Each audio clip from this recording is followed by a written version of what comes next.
本日は昨日高値を上抜けてからの下落の流れ、もしくは1時間足のオレンジのトレンドラインを下抜けての一旦下落トレンドの流れを見ておくのがいいと思います。ではこの考えの背景を見ていきましょう。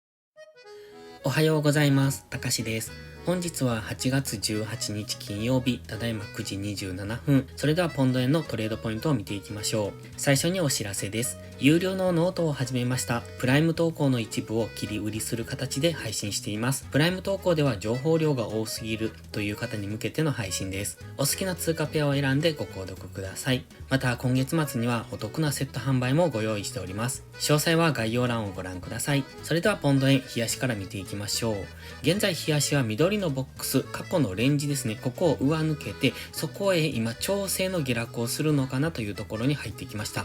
ここのところ連続陽線だったのが昨日ようやく一旦陰線が出てきたという形ですね。ストキャスティクスは高値圏からデッドクロスしておりますので、本日は下落方向に動く可能性が高いとは考えてますが、今連続陽線でのまだ一旦の陰線ですので、まだまだここから再び上昇していくということも考えられますので、今は高値圏でここから調整の下落をするのか、それともまだもう一伸びするのかというところを見ておきたいですね。昨日は 186.5 ぐらいまでは上昇したんですが、現在は186円を少し下回るところまで下げてきました。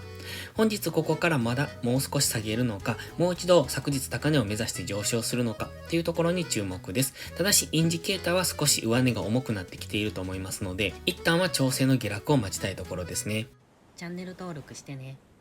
では4時間足です。4時間足はオレンジのトレンドラインに沿って上昇中。現在トレンドラインに接触してきましたので、前回のこういうような大きな上昇が出るのかどうかっていうのを見ておきたいですね。今は GMMA の青帯ではなく赤帯の方に沿って上昇しておりますので、上昇の勢いが強いのがわかります。ただしそろそろ一旦は調整の下落をしそうな、そんな雰囲気も感じますので、今ストキャスティクスが安値圏に向かって下落中ですよね。ですのでこのままダラダラと下げていけば、本日はトレンドラインを下抜けて GMMA の青帯ぐらいまで下落する可能性はあります。現在直近の上昇にフィボナッチリトレースメントを当てております。だいたい 23.6%、185円前後、185円から185.5 ぐらいというところが次の反発ポイントになってくると思います。そこがちょうど GMMA の青帯と接触するような付近ですよね。ですので、そのあたりまでの下落は一旦見ておくといいと思います。ただし、現在はトレンドライン付近ですので、ここから上昇するということも考えられますので、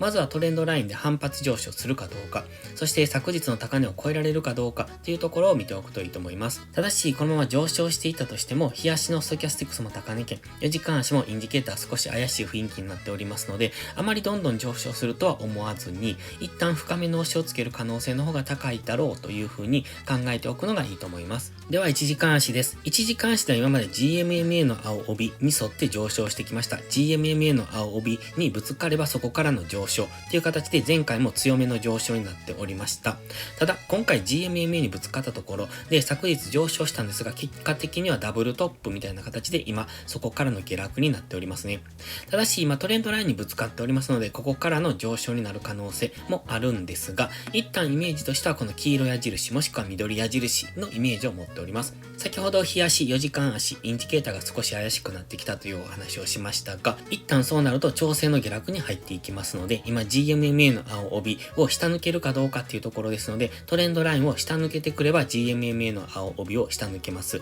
そうなると次は GMMA の青帯っていうのが重しになる可能性がありますので、下落して上昇してきたところでは GMMA が上値を抑えるような形になって再下落していくということも考えられます。まずはこのフィボナッチリトレースメントの 23.6%、185円前後っていうのは意識されると思いますが、深く入ってきた場合は184円ぐらいまでの下落は意識しておいた方がいいですね。そしてトレンドライン付近に現在ありますので、ここから反発上昇していった場合は昨日の高値超えっていうところは考えておきたい。ただし昨日高値を超えたところっていうのはすぐに天井が来る可能性がありますので、ここでのトリプルトップみたいな形での下落には注意ですね。今からどんどん上昇するとはあまり思わない方がいいと思います。一旦は調整の下落、そこからの次の上昇という風に思っておくのがいいと思いますので、まずは4時間足、日足のストキャスティクスが過熱感を解消するぐらいまでまでは上値が重い、もしくは下落方向に動きやすい、そんな試合ではありますので、その辺を意識しておくといいですね。ですので本日は下落の1日になる可能性、調整の下落で1日終える可能性がありますし、本日は金曜日ということもありますので、無理なトレードは控えていくのがいいと思います。